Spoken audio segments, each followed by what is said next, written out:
made me think. That's good. Made me do a double take. That's growth. It is. That's I good. mean, it's serious growth. So, yeah, dude. Has that counseling just been tough work, but now you're seeing some fruit? Or has it been therapeutic, or how would you describe the process? I would say it's been transformational.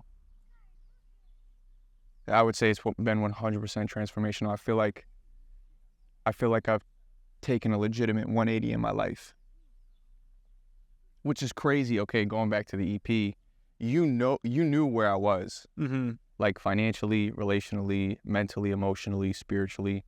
Like I would say I was broke in every single one of those areas. And that was 6 months ago that we made that song. Because we made it January, maybe February. February, March. No, I think we made, because that was our first song. I think we made that in January. Actually, it might have been January. Because I left mid-March. Damn, bro, it might have been January. Yeah. So that was 6 months ago. Yeah. And so it was cold when you came. Yeah. I got done working Lunds and Byerly's, bro. Yeah. I think on the first song, you weren't when we recorded everything, you weren't even working at Lunds yet. I can't remember. No, I don't think you were, because I remember when you said, I'm getting a job at Lunds. Oh, man, dude. Probably not. You were applying to places and And I was getting rejected by minimum wage jobs. Isn't that crazy, dude? I'd say that I've never recorded music or done like video journaling or any of that sort of stuff. And I think that was probably, like, looking back at it now, that's probably been one of the coolest moments that I've been able to have, was we made that song, and that last video part, that last audio part that I had no idea was being recorded, like got recorded, got put on the song, and now I can almost see, looking back, I can see the cycle. Like, I can see the prophecy. I really can see, like, things were going to get better, and it took its time, because things are a lot better, and it's not even close, and it's only been 6 months. Yeah. Yeah. You were still in good spirits, though. Yeah. You know what I mean? Like, I think you were fighting, but I don't, like, I still, like, it was fun hanging out with you. Like, you had joy still. Yeah. You were still, like, had a good attitude. You knew you were going through it. You're in the midst of it. You were, having struggle, but you still had a great attitude. I tried to. You have to, you know what I mean? Well, I think a lot of people don't. I think a lot of people just, like, lose their joy. And But you still had joy. I had joy. Yeah. I had joy, man. Do you feel like there's been a time in your life where when you went through something similar, in the sense of your life was falling apart, you were hitting rock bottom, but you still had a spirit? Like, you weren't crushed? Yeah. Well, when I was 25. Really? Yeah. Actually? Yeah, bro. 25? Yes, sir. Yeah, I guess 25 is unlucky. New city, and I'm feeling dead broke. Twice a week I'm selling plasma, but it's feeling like some dope.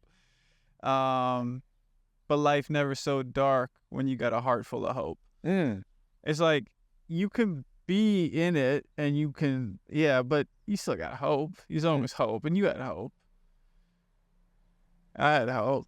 But yeah, 25, I don't know. Something about 25, it's like, damn, bro. Quarter life. Bro, it hits differently.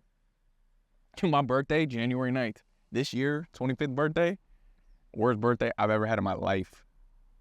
It hits, bro. 25.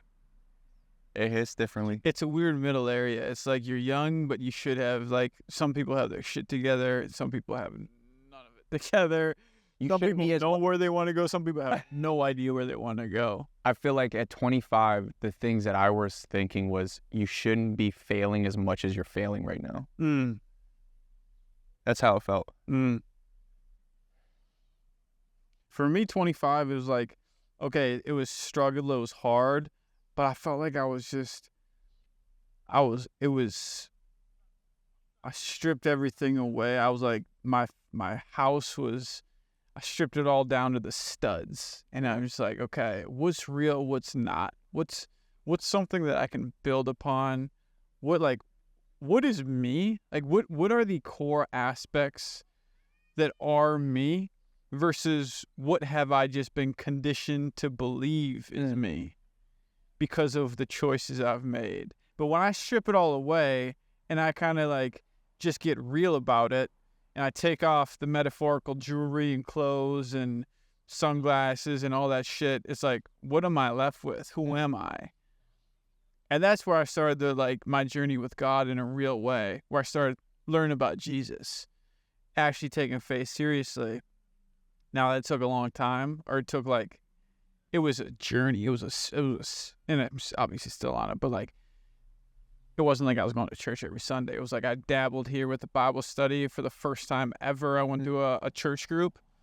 I was like, sometimes I would go to church, like growing up, or you go to church on a Sunday. I never really got on my own accord involved in an extracurricular activity with church. At 25, I was like, let me go check out this Bible study. That's where I was with like 10 other guys. We had some real conversation. I went maybe 2 or 3 times. Then I just, I was doing other things. But like, that was the initial, that was a step. And that was a step. And I think the main thing that I have gotten from my faith, besides salvation, is understanding identity. Because at 25, it was like, man, who am I? What am I here for? But who am I? And once you start to understand who God made you to be and what he says about you and the identity that he has in mind when he had in mind when he created you, it's like finally you're not spinning your wheels anymore. You can get traction in life. You can get traction in your relationships. And you can get traction with your own self-beliefs. It's like, I can do this because I know who God made me to be. I just went on a tangent there. How did you feel like when you were 25? How did you feel like, what parts of your identity did you sink your teeth into at 25 that you could get traction on? And what were the parts that got burned off of you? Yeah, that's a good question.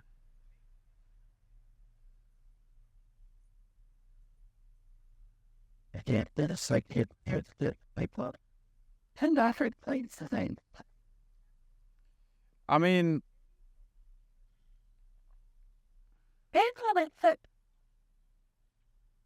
What I said when is he thinking? the process, this isn't going to answer the question directly. The process started when I stopped relying on like going out with friends every weekend to mask over who I thought I was. What got burned off me was maybe like the facade of this, I'll tell you what got burned off me. It was like my identity kind of got wrapped up in being the fun guy, the party guy, life of the party style. I walk into the room and it's like, I'm here, I'm having a good time, and I'm going to make sure that you're having a good time too. Maybe not necessarily like the worst thing, the worst mindset, but I think it might have been rooted in pride and how it was egotistical. How I had to put on a show and not just be okay with maybe just blending in, maybe not even going to the party. Maybe that's even like being okay not going to the party, going from life of the party to knowing that there was a party and not even going. Yeah, probably that was like some of the that got burned off me. Is like, What about you? What did I don't know, bro. Did you feel like when you were going to those parties, did you feel like you needed to Did you feel like you needed to make sure other people were having fun because it almost validated a part of who you were?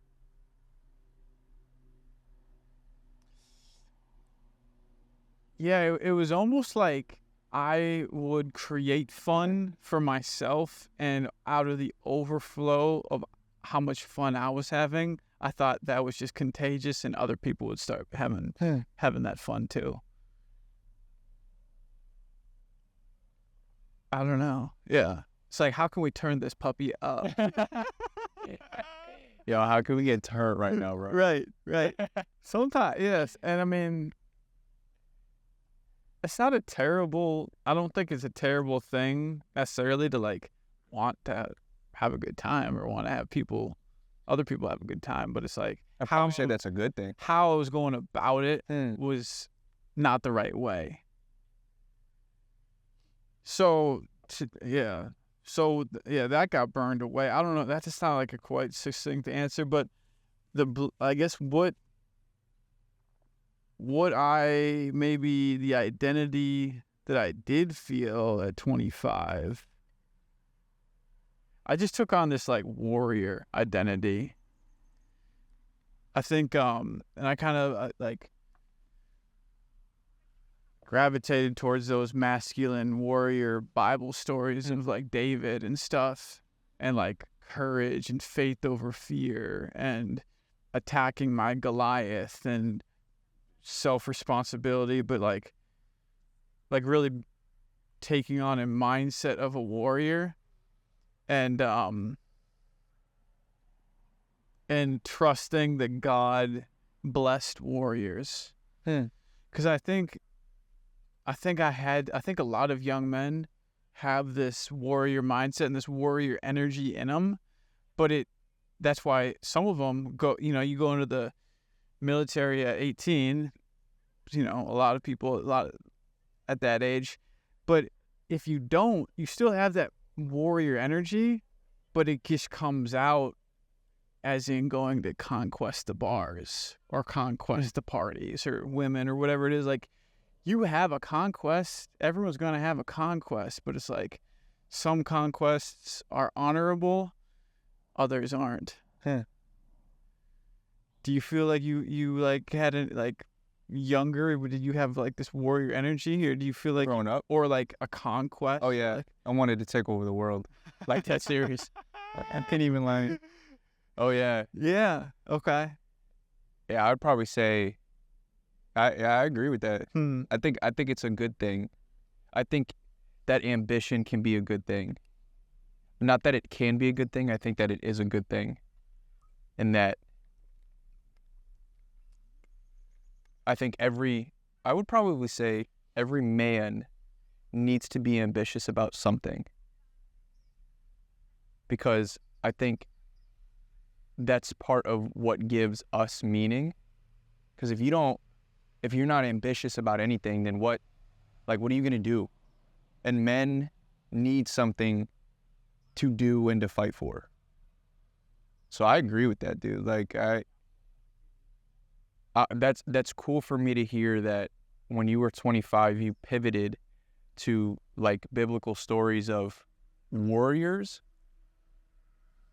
And I hope that my next 5 years, I almost take on a healthier version of that warrior spirit or that warrior mind and that ambition of conquering and fighting, because it's a good thing.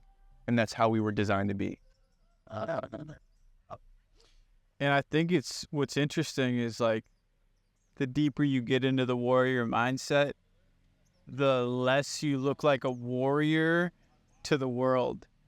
Like the stronger you get, the more vulnerable you're okay being. And so like the warrior mindset or the warrior lifestyle, it's really not even that much physical. It's mental, it's emotional, it's spiritual. It's understanding what you can and can't control. And like I say, it's more so like being vulnerable. And I don't know, like with what we do, I think we have, not to like toot our own horns, but to be able to write your thoughts down in a way that is true to you, true to your story, true to your feelings, and then share them with the world, that's incredibly vulnerable. Yeah, I agree. And I think that's why, like, yeah, it resonates. So, like, the more you become a warrior, it's like you also become an artist in a way, too. Because that's just, like, a different way of...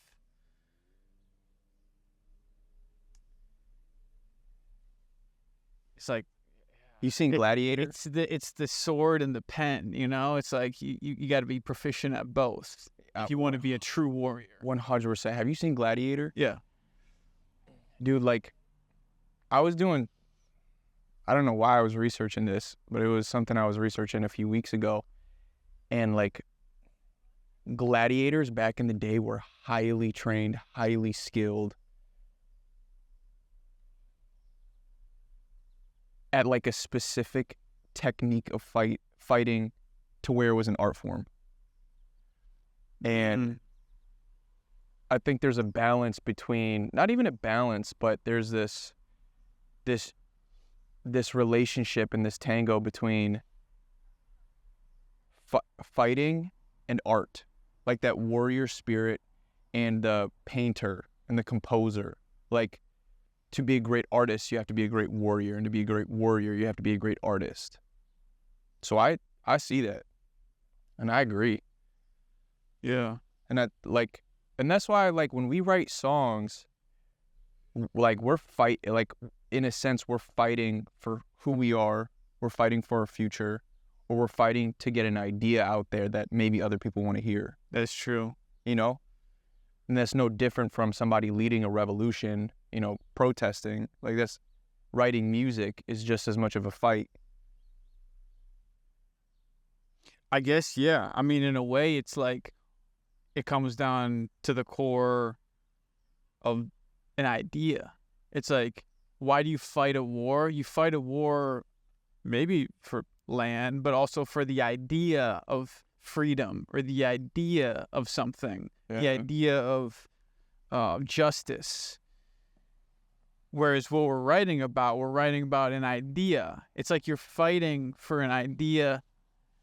And man, I don't know about you, but sometimes, yeah, those writing sessions can be like Therapeutic, but also like you have to like dig deep to like get that next line. For me, at least. What's your writing process like? I have no writing process, bro. No, you do. You have one. Maybe you haven't defined it. My writing process is I put the song on repeat, and because it's all the same bars. I mean, at least the songs that we've written to, it's all the same bars. Mm-hmm. So I just put it on repeat, and then I just keep going, and I don't know. Like, I'll write. What do you mean you keep going? Like, you speak it out loud, or you're in your head, or how do you? No, I'll write it down, and then I'll like say it, walk around, rap it, write it down, and just kind of do that whole process while the beat's still going. Because you can write all the four bars, you can rap the same 4 bars over any part of the song. Right. That's my process.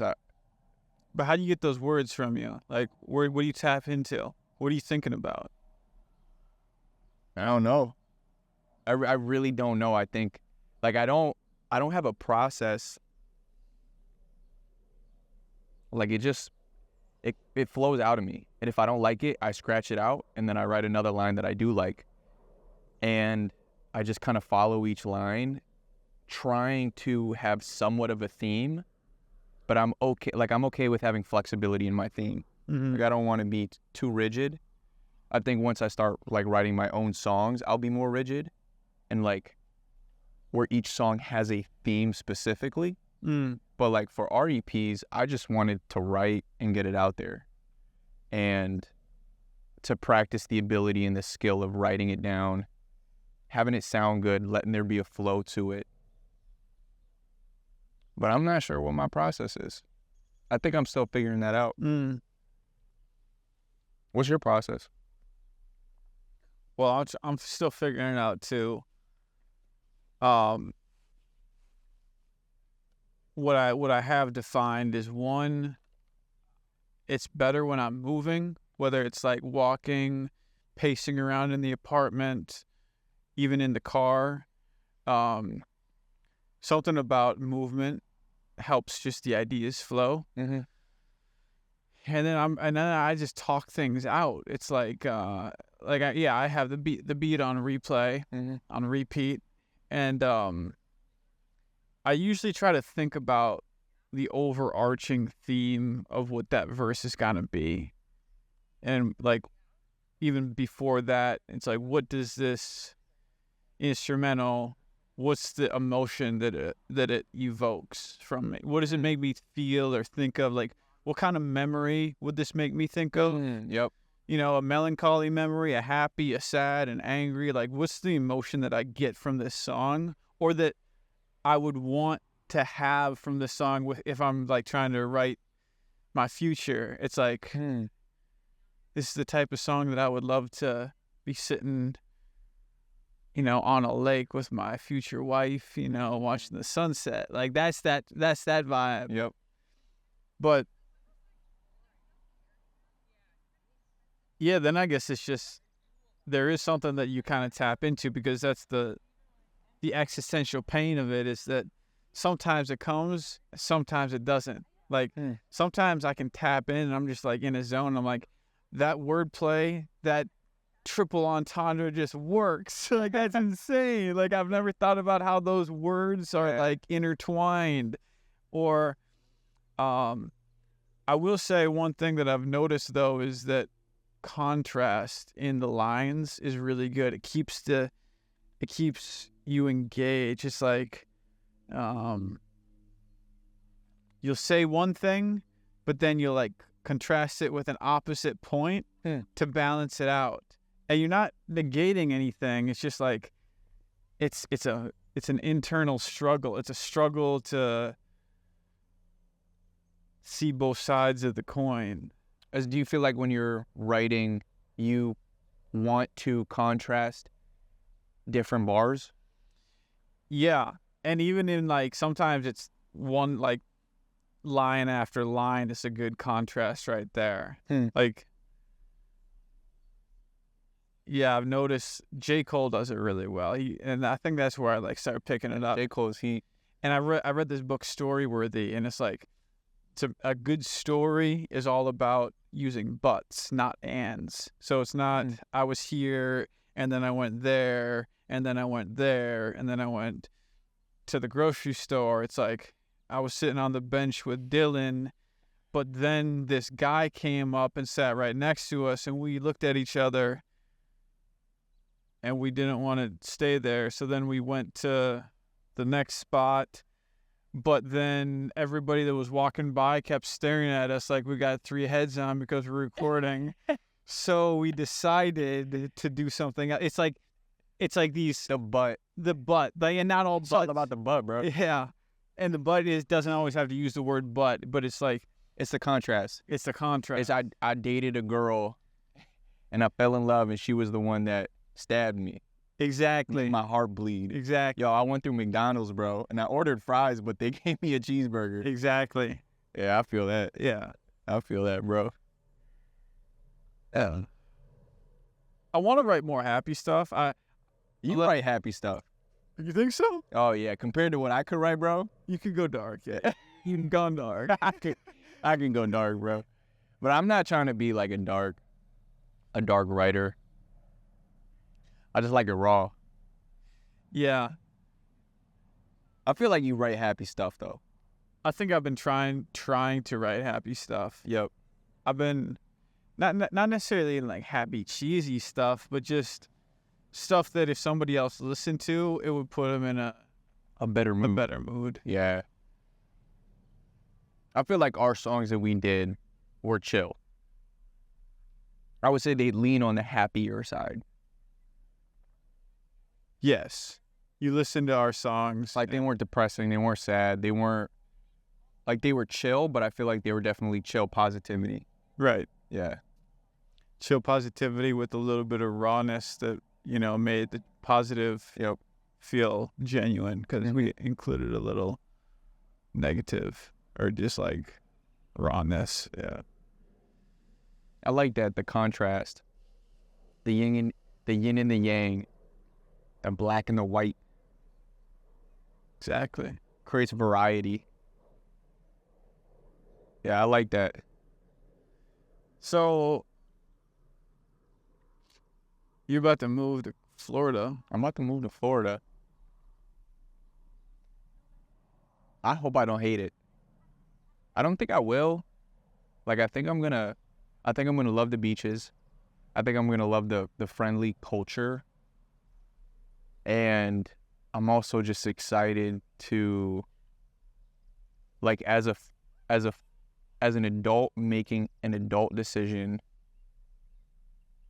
I'm excited to move and get to the next like step in my life. Get to the next place where I feel like I could, hopefully it's, Florida, St. Petersburg, I can build for the next 10 years, or I can build for the next 5 years and get myself to the next spot where I'm becoming my own voice and I'm planting myself and I'm digging roots and I'm building friendships and I'm becoming a leader in my community in some way. I'm excited for that. I'm really excited for that. And find my own brand, you know what I'm saying? Figure out who Dylan is, who Dylan Charles is. I think that's going to be exciting. What's drawing you to St. Petersburg? I don't know, man. To be honest, I think I told you this. I was looking at places in Boston, and whenever, like, at every single apartment that I was looking at, I just had a pit in my stomach of just feeling like it wasn't the move. And I was like, truth be told, I wanted to move to Florida. I wanted to be by the beach. I think I wanted to change the scenery. And I think I wanted to be in a different environment than the cold north, because I've been in the cold north most of my life. And that was probably my main reasons. Hey, Dad. Oh, man. Well, good for you. I'll have to visit. I will. It's a good place to visit. I'm excited, man. I'm excited. I think it'll be a good season of life. Like, when you were 25, isn't that when you moved back to Minneapolis? Yeah. I feel like there's something about 25, man. Like 25, my sister, she was 25 when she moved back to Philly.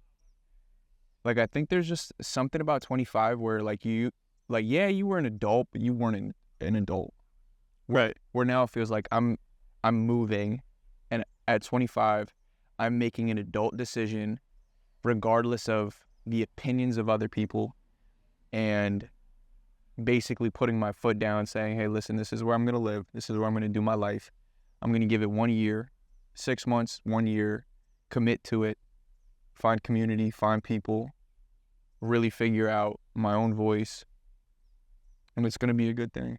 And I mean, like, listen, like, you came here at 25 and you've built a life here. Now, granted, you're already from around the area, but you had moved and lived in other places. Right.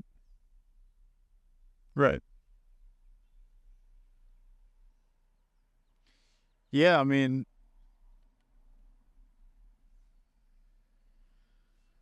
I like traveling, man, and I like the adventure of travel, and I bounced around a little bit, but I realized, at least the way I viewed it, is like my next adventure is trying to build my own business. That's my adventure, and if I don't go after that, then I'm just lying to myself, because at one point the adventure was leaving the country.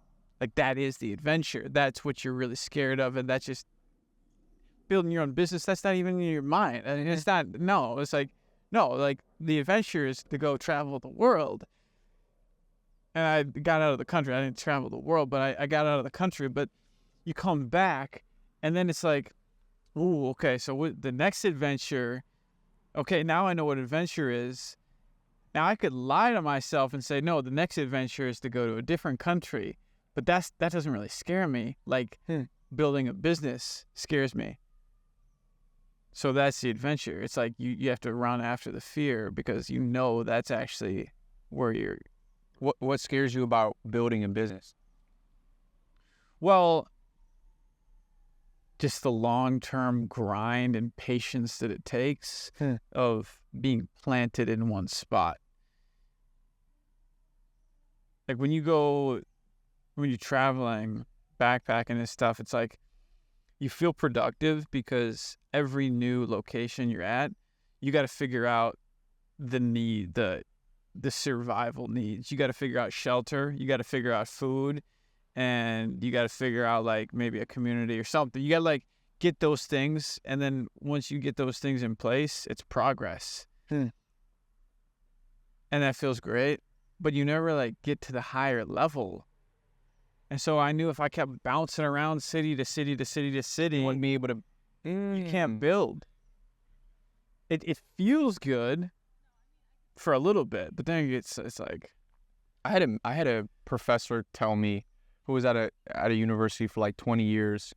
He said, I learned exponentially more in the last 10 years than I did in the first 10 years. And I was debating on leaving in the first 10 years, and I'm glad that I stayed because I learned way more in that last 10 years. Interesting. Yeah. The compounding effect of different things is real. Compounding effect of relationships, of money, of skill, like craft. Yep. Now, I think what you're doing is right. Like, I'm not like, when I'm talking about traveling and that, like, moving cities, Yeah. like, you're at the age where, like, that's what you got to do. Like, you're figuring out where you want to be still. And maybe St. Petersburg isn't the spot for you and you leave in 2 years and good. You know, you're not like. Then I find the next spot. Then you find the next spot. It's just that at some point, you got to, like, decide if this is a place that I can build. And if I can build, then it's like, all right. Do you feel like, It's hard to stay focused. how long did it take you to be in Minneapolis when you moved here at 25 to feel like I can build here? Well, honestly, man, I was thinking about moving. A year ago. Because I gave it 5 years and I wasn't finding my wife. Dang, wow. I was like, maybe my wife doesn't live here. Maybe she lives in California. That's the story that I was telling myself. Okay. I had enough things here where it would have been like, I would have blown up my whole life again to go to California and like start from ground zero again. Ooh, yeah. And I was thinking, like, to me, a wife is that important to go chase after that. Some people might say don't chase, you know, but at some point you got to do something different. But I took a mindset of, okay, pretend that I just moved to Minneapolis. Like, you're contemplating moving to California. What if you just pretended in your mind you're moving to Minnesota and you just moved here? What are you gonna do? And so I immersed myself in that mindset, and I was going to random stuff by myself. I was with a friend here and there, but like I was out doing things. And with a friend, I went to this like workout class I found on Eventbrite. It was at Mall of America. I was like, this looks cool. It's a workout and then a sauna and an ice bath. Oh, let's go. Yep. And it was my friend, myself, and the instructor. That's the only 3 people that showed up. And actually, they had canceled the class without telling. Like, I was gonna book it, and then it disappeared. So I called the guy. I was like, hey, I don't know if you guys like got booked out or anything. Can you squeeze 2 more in? He's like, yeah, we can do that. So, I mean, there's a lesson in there too to persevere. Like, you know, you see you want to do something, but. Oh, that's long story short. I'm like, dude, we had a great conversation. He was the owner of Embrace North. And then I end up joining Embrace North a little while later. And then I meet my wife at Embrace North. So because I took a mindset of like that beginner's mindset, like a complete refresh. Of a complete refresh. That's hard to do when you've been in the same city for 5 years and you grew up in the same metro area. But if you commit to it, you might just get some different results. thinking about what I can commit to, or like what kind of beginner's mindset should I be taking now? That's crazy. What else is out there that's waiting that I just Yeah. haven't looked into? Yep. That's respect. At what point, because you had been here, so you did that last year, and you're 31 right now. So you were 30 years old when you made that decision. At what point, what was the determinant that said, I am going to stay here and refresh rather than move to California? It was just like, you got to give yourself, if you're debating California right now, you got to give yourself a little bit of time of just living here and doing it. Like, I don't know. I didn't give myself a hard timeline. It was right around the New Year's anyway. And so I was like, all right. It's 21 or 22? 2022. No, 22 or 23? Last year, as in this last December? At the turn of 21 to 22. Wow, okay, yep. Yeah. Met my wife in the summer of 22. Last year? Yeah. Wow. Married her 7 days ago. Oh, man. That's crazy. That is crazy, bro. I haven't really ever gotten that on record or talked about it like that or even thought about it that deep. Mm-hmm. But so what are you going to do to get plugged in down in Florida? I'm going to go to a lot of meetups. A lot of meetups. I'm going to try to find some community groups, join a gym, join classes, find like young adult groups in churches, and try to get connected that way. Maybe find a racquetball center, find a partner. You go. You know, find a girl down there. You know what I'm saying? We'll see, dude. We'll see. I'm excited. I think a move. I've been a serial mover my whole life, and so I think with this move, I'm really wanting it to be the move, where I can see myself building a life down there. It's a good mindset. Yeah.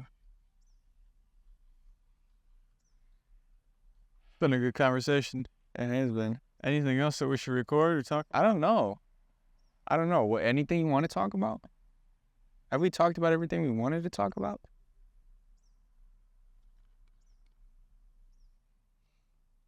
What do you think about making music in the future? Or think about it? Okay, what do you think about what do you think when you think about it? I'm thinking of, so right now I'm moving into an apartment that has an office, and I'll be able to use that office space, turning that into a mini studio. It's like a community office or your own office? Yeah, it's in the house. Okay. And then making music. Because I think if there's one thing that I've neglected in my life that I wanted to do is make music. So my plan is I will make music. I don't know how often, but I think I'm going to do solo projects. And then obviously we're going to keep making some music. Because I think we do have a nice vibe. Yeah. That's what I'm thinking. How about you? I want to as well. I mean, it's weird, man. It's like I'm feeling a little bit of the pull of just like real life responsibilities. Yeah. I'm trying to buy a house. I'm trying to service clients. I'm trying to be a good husband now. Yeah, you are. Yeah. Yeah. It's like, man, how do I make time for music? But I know I can, and I know I need to. Because we were having that conversation on the phone. It's like the things I'm experiencing now for the first time will really be the only time. And if I don't capture these thoughts down, Yep. they float off into the whatever. They evaporate. And like you'll have them with you, but you won't really have them like, I don't know. All those feelings and things fade. Yeah. What's your over the next 12 months? What's your hope for the music that you want to make? Well, I wrote it down at the beginning of this year as kind of the way I did my goal setting was I wrote December 30th or whatever, 31st, 2023. So this year, at the end of this year, and I did it a retrospective. And I was like, okay, I am currently in, the house that I want to be in, a mid-century modern house with my wife and the dog. And I've written 10 songs.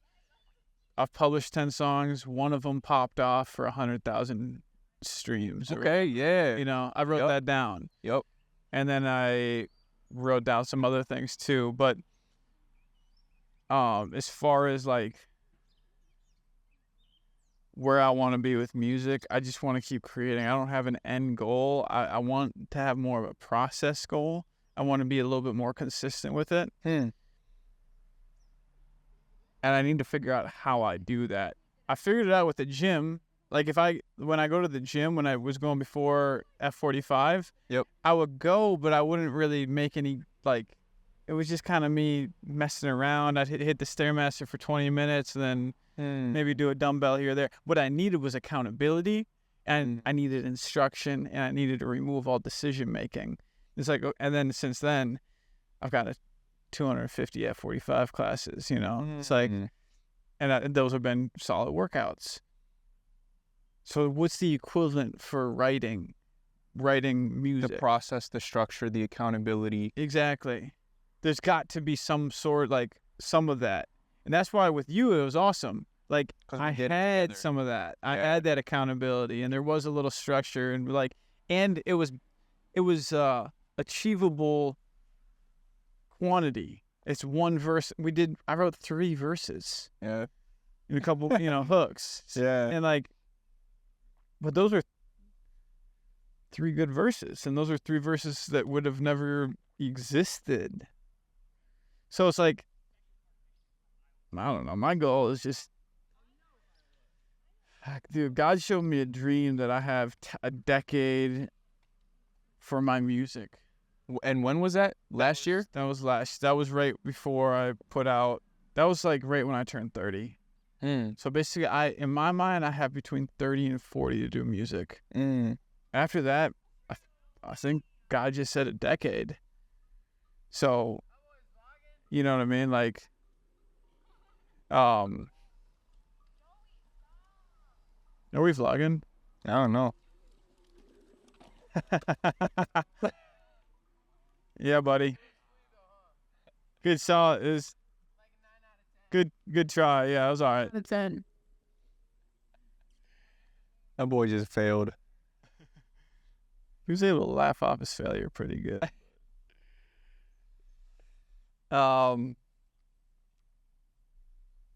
Yeah, so I don't know. I got a decade, so I don't know what my goal is. But it's how far could it? I don't think we're actually that far off.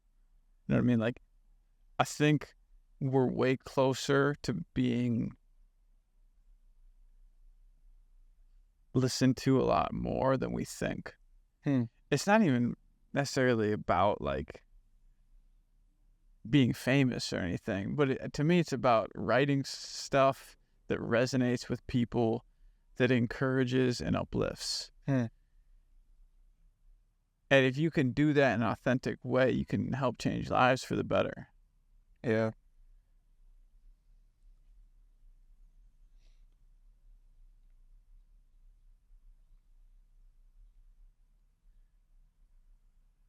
I think a concert would be dope. I'm sure that would feel like it will be absolute, just a flood of dopamine.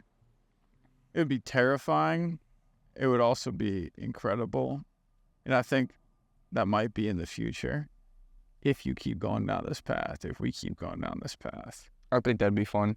I'd do it. Yeah. I would 100% do it. Yeah. Oh, yeah, dude. I love a good concert, bro.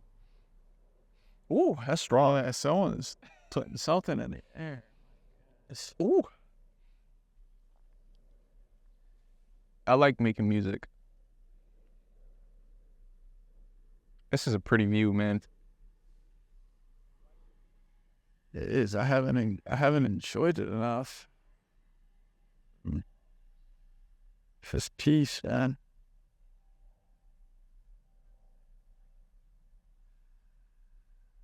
I think it'd be fun to make like a song a week. Even if we don't release all of them, Mm-hmm. in the practice of doing it, Mm-hmm. I kind of like the just two verses, no hook. I kind of dig it. That's me.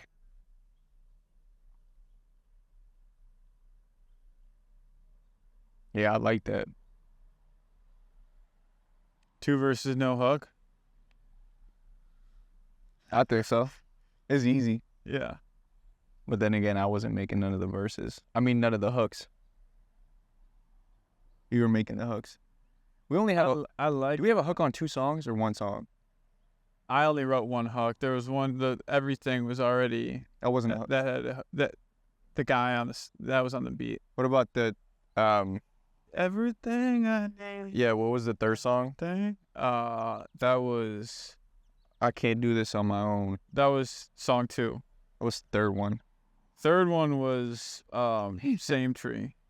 Oh, yeah. That's there was I think that's my best verse I've ever written. Really? I think so. That was a good one. I think I listened to that. I'm like, damn, boy, it was dropping something. Yeah, you sounded like 3 decibels lower than you did in your other songs. Yeah. I was like, bro, who is this? Yeah, that was some heat, bro.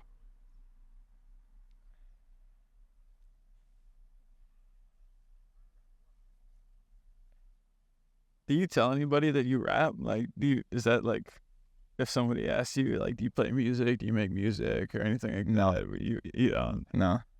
Yeah. No, I don't tell nobody. I mean, I tell people on my Instagram. That's it. Yeah, I don't need anybody to listen to my music. Like when I start making solo music, dude, I'll be doing it for me.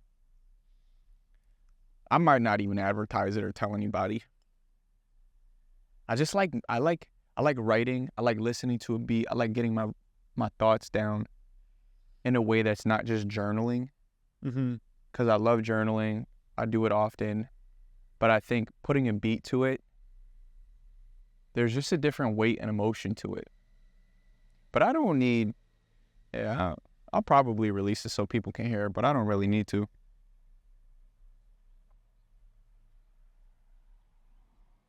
I'll sometimes tell people, like, if it comes up. Like yesterday, I was at church, and this guy who was playing the piano during the worship, he came and sat down right next to me, and I just struck up a conversation, and we're talking music and things like that. And he's like, "Do you play or make anything?" I was like, "I used to play the drums, but now actually I do make music. I rap." And he received it nicely. He didn't think it was embarrassing, but like, it is kind of embarrassing. It can be. Really? Or it's a little, yeah, it can be, because there's just so much, like, You're a tall, skinny white dude. yeah, there's so many preconceived notions and just prejudices of what rap is, and like, oh, it's like, oh, what, you trying to be Eminem? You know, you trying to be like, yeah, what kind of rap? You know what I mean? Like, but I don't know. I'm confident in our music is the thing. Yeah, I like them. It's not like, okay, you listen to it, you know? Yeah. I'm not embarrassed to tell people to listen to it. How many listens do we have? Does it That say? project has, it's like, Have we broken up? everything has like 88 listens. Ooh, okay. And then the other 2 are like 70. Damn. Both have 70. So that means like, Dude, that's 88 people clicked on the album. That's like 250 listens, bro. Yeah. 230? Something like that. Yeah. Yeah, it's like, all right. That's cool to me. Imagine if 250 people were here right now. And we press play. We don't even rap one. We just plus play. True though. Oh, we did a little performance. That's crazy to think about. 2:30. I wonder how many people enjoy our music. Dude, and that's How many of those cool. 88 people? Out of those 88 people, there was probably 12 countries represented. Oh, It was just one stream here, one stream there, but it was still like Israel, Spain, oh, dang.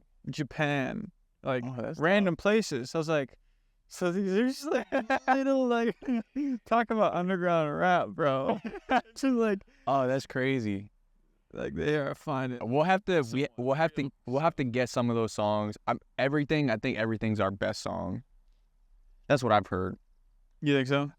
People who have told me everything, because I think the beat's the best. I like Santry the best. Really? Well, that's because that's your best word. But we gotta. Well, everything is part of it too. Everything is the song structure. There is something to It's just short. the listener, like the listening experience. Like having a hook. I think there's something in the brain that enjoys that. Rather than just one long. Like there's a reason why songs aren't just they're not usually just one long verse. Hook to break things up, but Oh man, I think we should put it on playlist though. what do you mean? Like you can send it into Spotify's playlists and then get like featured on one of them. Oh yeah, you got to do that early. It's the problem. I mean, we just released it a week ago. You got to do a pre-release. Oh You damn. got to yeah. Our next song, how about that? Yeah. That'd be tough, dude. Just imagine, bro, breaking 1,000 views on one of our songs, bro. No, I want 100,000. Dude, I want 1 million, bro. I want 100,000. I want. Oh I wrote it man, down, bro. you want 100 million 100,000 on one of our songs or one of your songs? doesn't matter. Might as well make it ours. Dude, that'd be tough, bro. Make it ours. I would listen to it if we made a song. Hit 100,000. Could I listen to it on repeat 100,000 times? And would it hit 100,000?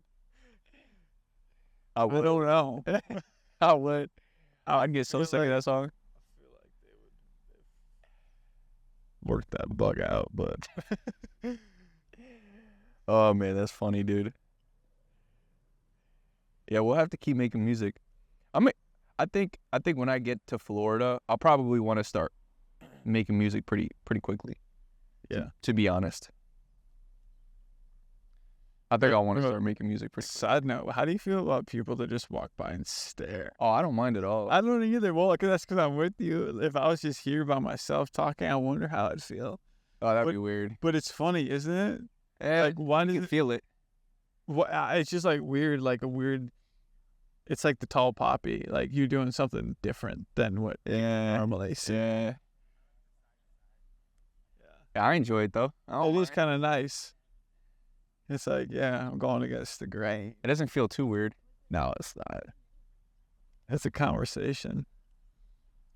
It's funny how like a camera on a tripod on the ground draws so much attention. Everybody's been pretty much staring at us, so Yeah, it's weird. It's just like, it's kind of nice. I used to vlog in public. did you? Yeah. That is, Like- dude, that takes, oh man, It that takes- takes such self-confidence. It takes balls, bro. It takes balls. That's what it takes, bro. Good thing I the balls don't know if I drop. could do it, like straight up walking down Hennepin just with that tripod. It's nerve-wracking. Yeah, I stopped for a reason. Oh, man. All the, like, You just people look like so stupid. Casey Neistat, like, they don't give a I think it takes time and practice. Like I think you get to like you hit a threshold and you hit a point where it's just like I'm doing this so often. Whether people like it or dislike it, it doesn't like validate me or prove me or any of that sort of stuff. And I think it makes it just a lot easier because you've just been doing it so often. Like I bet if we did this 100 times, after a while we would get so used to it. Like it wouldn't. Oh yeah. It wouldn't feel like it would genuinely feel like a normal conversation. Yeah, and for the most part it has. It's felt a little elevated or a little different, but for the most part it's felt like a normal conversation to me. Yeah. And the views I've gotten from people, like they haven't bothered me. I've just observed them. You know what I mean? Yeah. I just find it's a funny thing. Isn't that crazy, Human man? psychology. Isn't that like isn't that weird how like we can feel uncomfortable when people are watching us do our thing? We can or can't. We can feel uncomfortable. Like to me, it almost feels like light being shown on the darkness or shame being exposed. You know, like, because there's a side of us that all wants to hide. And then when we're like doing our thing, I think there's a courage that has to come out because we know that people could stand right there and start laughing. You know what I mean? Like to me, even though it's not like it doesn't take a ton of courage to do this, especially when we're doing it with each other, but I think sometimes still there's a small little in the back of your head that's like, this is exposing who we are. You know what I mean? Which is why people hate public speaking. Yeah, right. Because it exposes who you are. Right. And people are literally judging you. Like, who sees a public speech and doesn't judge the person in some way? Like, oh, that was bad. Or, oh, that was good. Or, oh, that was... Dude, that dude thought he was way funnier than he was. Right. Right. I've definitely seen public speakers, like, on stage, and I was like, yo, you're cringe, bro. And then I met him in real life, or, like, meet him later or whatever. I'm like, oh, solid dude. Yeah. It's weird how that works. Like, you can be cringe, bro. Oh, man. I think that's another thing that I really want to do is start doing public speaking engagements. Well, I think that goes back to what you're saying about finding your voice, and that's why it's so important. I guess the people that are cringe on stage haven't found their voice. It takes time. It takes time, and it takes a lot of failure, and it takes a lot of cringe. Like, there's just a lot of cringe you gotta work through. Any creator does. Every creator goes through it. You don't have to post your cringe. You don't. But I think if you do, you excel the process of working through cringe. Yeah. And it hardens you, it toughens you up. I agree. It's like, yeah, I know that was cringe, and I still put it out. Yeah. Cringe. We got to make a cringe song now, bro. Oh, man. I just did a speech for one of my friends at a wedding, and it was like one of those things where it was like, you think that they're going to laugh at joke A, but they laugh at joke B, and it wasn't even a joke that you planned for. Right. And then they laugh at joke A, and it's like that A/B testing of, I think a part of creativity and putting yourself out there and finding your own voice is like a Venn diagram between you being authentic and you being you, and also creating content that people want to see and people want to hear. But you can't, I don't think anybody, especially if it's a personal brand, can tailor 100% towards the customer and neglect the authenticity of yourself. And I also don't think it should ever be 100% authenticity where you're neglecting the needs of the customer. I think there's got to be a healthy Venn diagram for like us, right? Or for you, if you're making music or you're making content, finding that Venn diagram where you're finding it in the middle where you are creating content that people want to hear and that you want to create. Because there's got to be something in the middle that feeds both of those circles. And I think that's the sweet spot. Yeah. Yeah, I think you're right. I think you're right 100%. I think the outlier would be the person that has FU money and just wants to do something for themselves. There are some people like that Van Neistat, I've heard it, Casey Neistat's brother, is kind of like this, like, he's like Casey, but he's like even smart. Like, he's Casey 2.0 in a way, like the way he thinks about things. But he only creates for himself, which is strange. But people love what he does, and now he's made it. But I think you're 100% right. I'm not trying to. No, but if he's made something that people listen to, then I would say that's still that Venn diagram. That just happens to be the middle section just happens to be bigger. Okay, I see what you're saying. Because if he only made for himself, then nobody would listen to him. I think that's what I'm trying to say is that there's a little. Oh, gotcha. A small or big sliver like in if the you middle. want an audience, like if Yeah, you like- want anyone to know your work, like Yeah. there has to be some For example, I'm collaboration. gonna make music, and I'm gonna make music that I want to make. Yes, So I'm not doing anything for a customer. gotcha. Now, granted, some people might like that, and then over time there might be a Venn diagram there. But if there's not, I'm totally cool with that. Got If I was posting content for a company, or if I was building content for a company, then it's like you have to find that Venn diagram. Yes, I agree 100%. Yeah, that is a dance. A tango. It's a tango. It's a tango. And yeah, I think the feedback you get from people will inform the type of work that you can do more of that is still authentic to you. Mm-hmm. And it's like, oh, I could go I could go right or left, but the people like this things when I go left, so I'll just keep going left. As long as it's still me, Mm-hmm. then you're good. Yeah, there's co-creation there. Dude, I want somebody to come up to us and say, bro, your guys' music sucks. And then tell us why we suck so that we can, like, then I think that would create a Venn diagram for us. Because right now, our music, we basically find a beat and then we just write to it. Mm-hmm. Where if we had somebody that said, hey, listen, not like you suck, but hey, I like this song, but this is the way it could be better. Mm. And that doesn't mean we have to take it and accept it, but to at least have some feedback there, I would love that. Mm-hmm. Yeah. Constructive criticism, I would love that. Oh yeah. Constructive criticism is different than having someone come up to you and say your shit sucks. I'd be like, you're probably right, bro. No. No. Be like, oh, I guess it's not for you. Thank you, bro. Nice camera. That's an interesting compliment. Oh, man. Nice camera. Thank you.